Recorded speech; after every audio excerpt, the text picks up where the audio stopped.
अमेरिकी राष्ट्रपति Donald Trump दुनिया के कई देशों पर अपना रौब जमाना चाहते हैं, बल्कि धमकी देकर हर चीज को हथियाने की कोशिश भी करते हैं। लेकिन कभी कभी ट्रंप को दूसरों को धमकी देना भारी पड़ जाता है। अभी हाल ही की बात करें तो राष्ट्रपति डोनाल्ड ट्रंप ने अफगानिस्तान को घुड़की देते हुए कहा था कि अगर बगराम एयरबेस अमेरिका को वापस नहीं दिया गया तो बुरी चीजें होंगी। साथ ही साथ उन्होंने इसे वापस लेने के लिए सेना भेजने की संभावना से भी इनकार नहीं किया। हालांकि तालिबान सरकार ने रविवार को ट्रंप की एयरबेस पर पुनः कब्जा करने की कोशिश को सिरे से नकार दिया। अफगानिस्तान से अमेरिका की वापसी के बाद यह विशाल सैन्य अड्डा तालिबान के हाथों में दरअसल चला गया था। वही ट्रंप के बयान के बाद तालिबान के शीर्ष नेता लगातार काबुल से कंधार तक का दौरा कर रहे हैं। कंधार में ही तालिबान के सर्वोच्च नेता हिब्बुल्लाह अखुंदजादा रहते हैं। बताया जा रहा है कि काबुल का शीर्ष तालिबान नेतृत्व ट्रंप के बयान पर राय मशविरा करने और अपनी रणनीति बनाने के लिए कंधार आ रहा है। और तो और ट्रंप ने दरअसल कहा था कि उनका प्रशासन बगराम पर कब्जे के लिए तालिबान से बातचीत कर रहा है। हालांकि तालिबान प्रशासन के विदेश मंत्रालय ने ट्रंप के प्रस्ताव को खारिज कर दिया है। अमू टीवी की रिपोर्ट के मुताबिक ट्रंप की टिप्पणी के बाद से ज्यादातर तालिबान कैबिनेट मंत्री अपने सर्वोच्च नेता से मिलने कंधार गए हैं।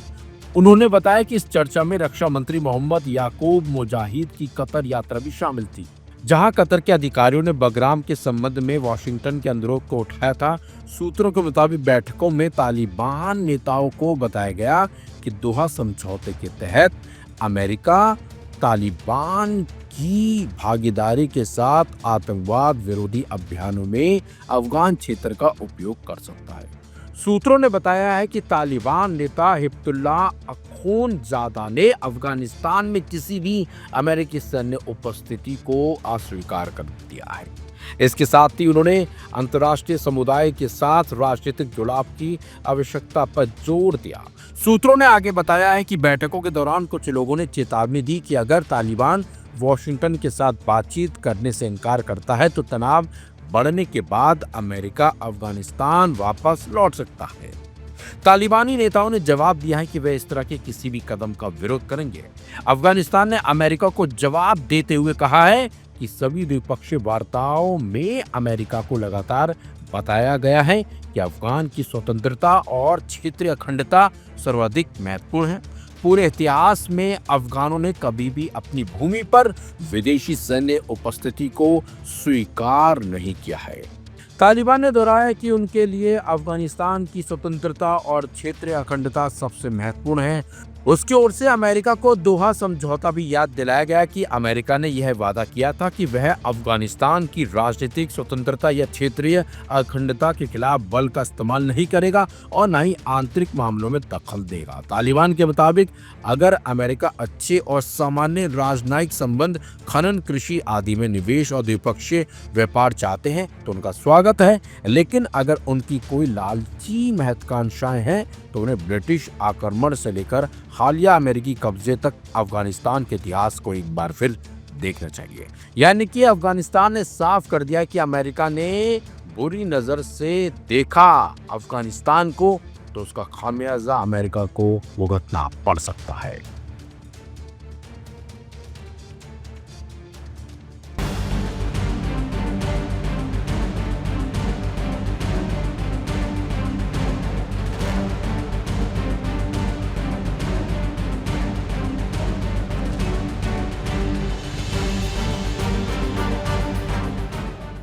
सऊदी अरब ने ऐसा चक्रव्यूह रचा जिसमें इजराइल पूरी तरह फंस गया है। सऊदी के बिछाए जाल से मिडिल ईस्ट में दबदबा कायम रखने का सपना इजराइल का टूटता नजर आ रहा है। अमेरिका का हाथ होने के बावजूद इजराइल अलग थलग पड़ गया है और सऊदी ने खुद के लिए अब सुरक्षा कवच भी तैयार कर लिया है और मिडिल ईस्ट में सबसे सुरक्षित देश भी बन गया है। दरअसल अमेरिका की मदद से कतर पर इजरायली हमला होने के बाद ही सऊदी अरब बेचैन था, क्योंकि कतर सऊदी की सीमा से सटा हुआ है।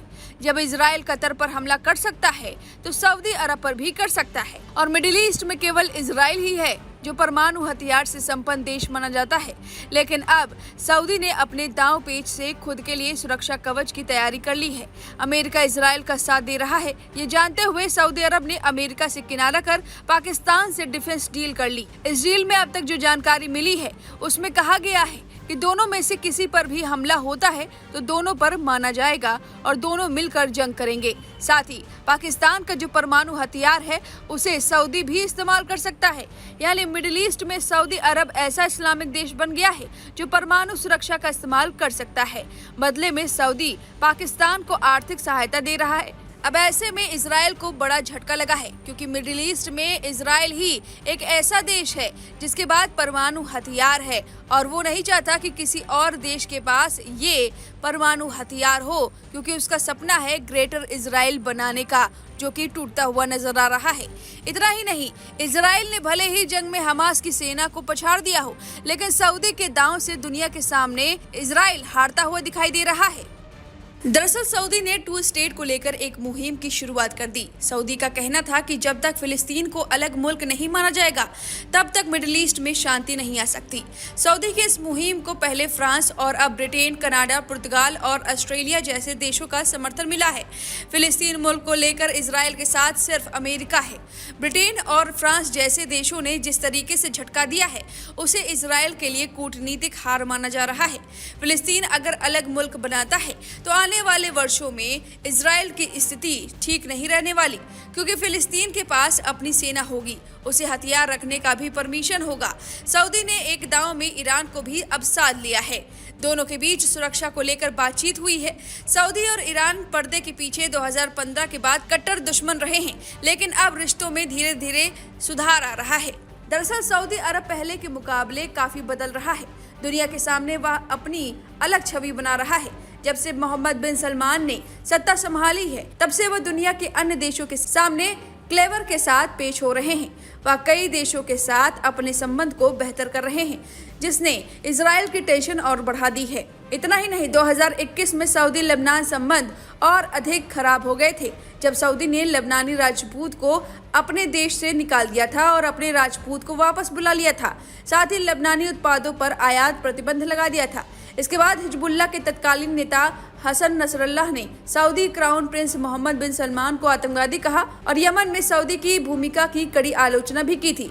लेकिन अब मिडिल ईस्ट के हालात पूरी तरह से बदल गए हैं। 2023 में हमास के इजराइल पर हमले के बाद इजराइल ने गाजा पर तबाही का ऐसा दौर चलाया हुआ है जिसे मिडिल ईस्ट ही नहीं पूरी दुनिया दंग है। इजराइल अब हमास के साथ साथ हिजबुल्लाह और हुतियों तीनों के साथ लड़ रहा है।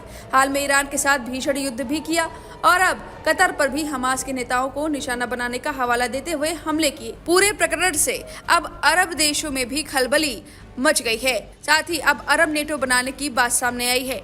लेकिन अब जिस तरह हिजबुल्लाह ने सऊदी की तरफ दोस्ती का हाथ बढ़ाया है, उम्मीद बताई जा रही है कि आने वाले दिनों में कई पुराने दुश्मन अब दोस्त बनने जा रहे हैं। साथ में ईरान और इजराइल के युद्ध के बाद ईरान की भी हालत काफ़ी खस्ती हो गई है और यही कारण है कि अब ईरान और सऊदी की नज़दीकियां बढ़ती जा रही हैं, क्योंकि सऊदी की ज़रूरत ईरान को पड़ने वाली है और ये बात किसी से छिपी नहीं है। तो देखने वाली बात है कि सऊदी जिस तरह से दुश्मन देशों से भी हाथ मिला रहा है और इजराइल अलग थलग पड़ता जा रहा है, इससे साफ पता चलता है कि सऊदी के बिछाए जाल में इजराइल फंसता नजर आ रहा है। अब इस खबर पर आपकी जो भी राय है हमें कमेंट करके जरूर बताएं।